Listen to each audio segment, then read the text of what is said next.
पुराने जमाने की बात है। एक मुल्क का सेनापति बादशाह से भी ज्यादा ताकतवर था। बादशाह इसी बात को लेकर हमेशा परेशान रहता था। एक दिन सेनापति ने अचानक बगावत कर दी और बादशाह का कत्ल करके खुद सल्तनत का बादशाह बन गया। काफी साल बादशाहत के मजे लूटने के बाद उसने दरबार में ऐलान किया कि अब वक्त आ गया है कि मैं अपनी सल्तनत किसी और के हाथ में दे दूं, मगर मेरी एक शर्त है कि मेरा उत्तराधिकारी मुझसे भी ज्यादा चालाक और होशियार होना चाहिए। मैं अपने वक्त में इतना होशियार और चालाक था कि एक ही वक्त में 10-10 घरों को एक साथ अपनी चालाकी से लूट लेता था। यह सुनकर दरबारियों में से एक शख्स जिसका नाम बिल्लू था, वह आगे बढ़ा और कहने लगा, हुजूर, आप 10 घरों की बात कर रहे हैं, मैं तो पूरी की पूरी बस्ती ही खा जाऊं, वह भी बिना डकार लिए। सेनापति बादशाह ने कहा, तो ठीक है, तुम पास वाली बस्ती में जाकर अपना कमाल दिखाओ। अगर तुम सफल रहे तो मैं सारा राजपाट तुम्हें सौंप दूंगा। बिल्लू वहां से निकल पड़ा, अपनी बीवी को साथ लेकर बस्ती की ओर। वह एक सौदागर के भेष में उस बस्ती में रहने लगा।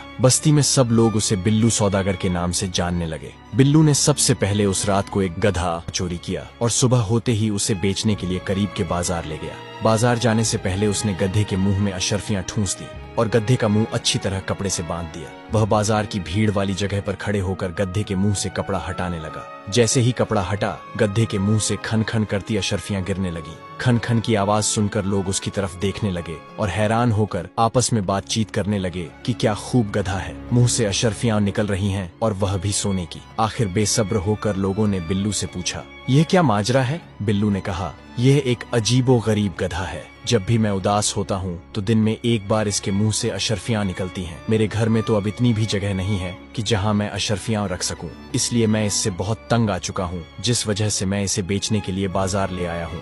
मैं चाहता हूँ कि कोई ऐसा व्यक्ति इसे खरीदे जो इसका ख्याल रख सके। लोगों ने गधे के मुंह से अशर्फियां गिरती देख ली थी और बाकी का किस्सा बिल्लू सौदागर ने बता दिया था। सबने यही सोचा कि इसके लिए अगर मुंह मांगी कीमत भी दे दी जाए तो सौदा महंगा नहीं।